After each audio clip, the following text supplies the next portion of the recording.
Meu nome é Bruna Siqueira, eu sou mentora do método do MDU. Hoje eu vivo 100% da internet. Já tenho mais de 40 mil alunos. Os meus alunos vendem qualquer produto pela internet, atuando de onde estiver. E você também pode aprender como.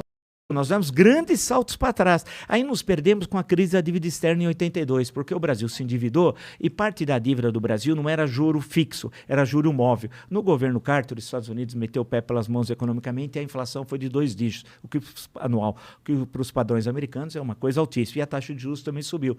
Então, e aí teve 2 choques de petróleo, 73 e em 79, quando o preço do petróleo aumentou muito e o Brasil importava 2/3 do que consumia.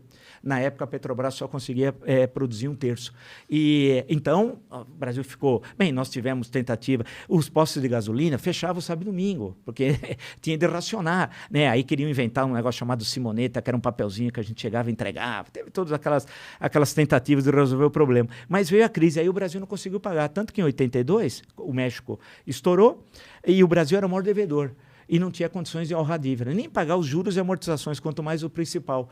Aí nós começamos a tropeçar economicamente, aí veio os planos de estabilização, o Cruzado 1, Plano Bresser, Plano Verão, Plano Collor 1, Plano Collor 2. Né? Muitos planos. Tudo fracassando. No Cruzado se congelou preços, salários e mercadorias, preço de produtos.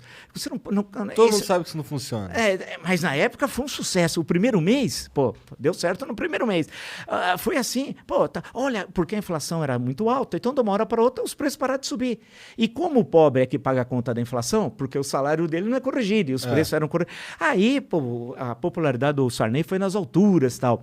E teve cenas as mais grotescas, teve fiscal do Sarney, que ele inventou uma categoria chamada fiscal do Sarney. Qualquer um de nós podemos fiscalizar uma tabela, porque os preços tinham tabela, independente de onde fosse. Então, o Guaraná, em qualquer lugar ele tinha de custar R$1,50. Não importa se fosse no hotel mais chique ou no boteco da esquina. É absurdo, porque você tem os custos do preço, não existe. Mas aí foi um sucesso, Parece tal. uma tática do Talibã, né? Não, era uma coisa de Militância, tentar, né? porque se queria resolver o problema da inflação. O que aconteceu? Não só não resolveu, como a inflação foi subindo. Nós chegamos a ter inflação de 1.700% ao ano. É que vocês não viram e muitos, os que viram, esqueceram. Nós chegamos na primeira quinzena de março de 1990 a ter 84% de inflação em 15 dias.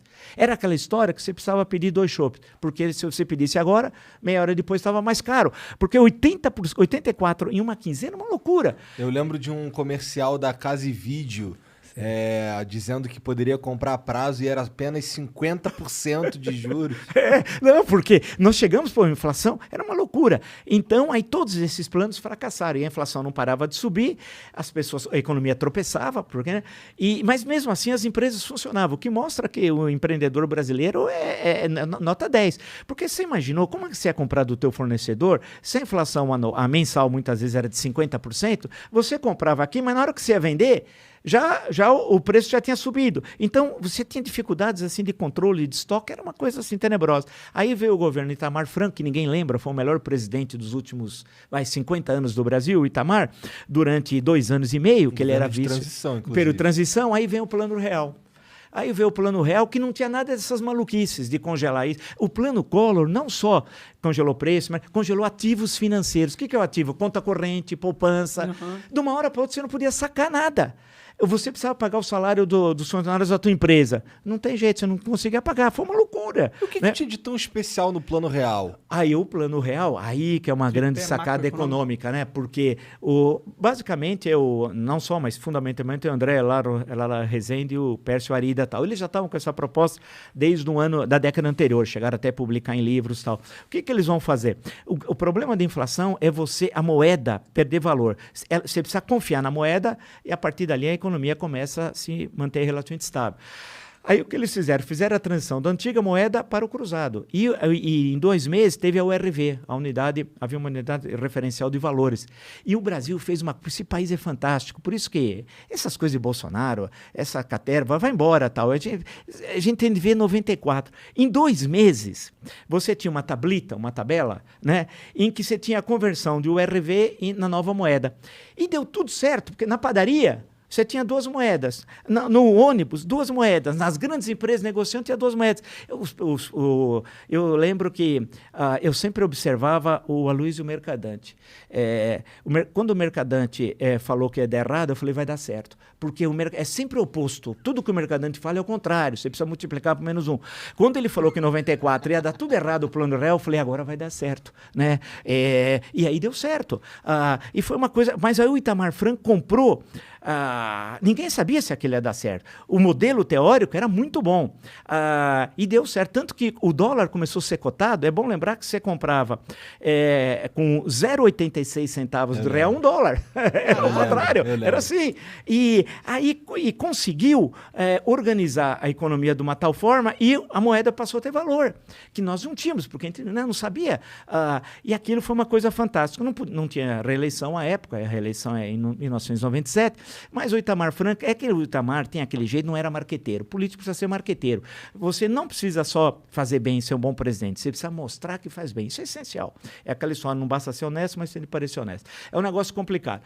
E o Itamar conseguiu, ele teve vários ministros da Fazenda, vale lembrar, né? O último foi o Ciro Gomes, que ficou como ministro da Fazenda, já no segundo semestre de 1994. Ele foi um bom ministro da Fazenda?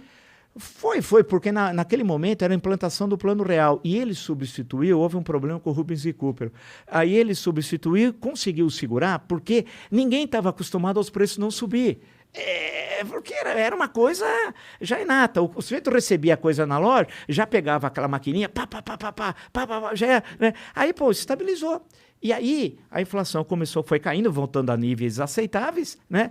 E aí isso garantiu que o Fernando Henrique fosse presidente da República. O Fernando Henrique deve levantar as mãos aos céus a duas coisas. Um, ao Plano Real e outra, a coragem do Itamar Franco. Porque o Fernando Henrique era ministro das Relações Exteriores. Não era da Fazenda, quando veio o Plano Real, antes de vir, estava chegando o Plano Real. Aí o Itamar... Houve um problema com o ministro da Fazenda, o Itamar, ele queria substituir, pensou no Fernando Henrique, ligou para ele estava em viagem internacional, nesse momento estava em Nova York, que ele era ministro das Relações Exteriores. Falou, olha, Fernando Henrique, eu queria te consultar, tal. Ele falou, não, eu não quero, não aceito, em hipótese nenhuma, ser ministro da Fazenda, tal. E o Itamar falou, mas aí tem um problema. Ele falou, qual? Já está no Diário Oficial, cara. Já saiu. Você não é mais ministro das Relações Exteriores. Você vai chegar aqui, você viajou, ministro das Relações Exteriores, você volta, ministro da Fazenda. E aí começou a implantação do Plano Real, do qual, politicamente, ele acabou hiper favorecido, né? Tendo em vista que ele tinha dificuldade de ser, ele era senador, de ser reeleito deputado federal. Ele sabia que o Senado ele não tinha chance em 94. Tanto que no final de 83, ele falou, você é candidato a deputado federal, tal, aí veio o Plano Real, caiu no colo dele. A história é assim, a história é surpreendente, né? E aí ele em junho de 94, o Lula estava em primeiro disparado, né? E aí lança a candidatura dele e ele ganha no primeiro turno. E em 98, ganhou outra vez no primeiro turno, as duas vezes do Lula.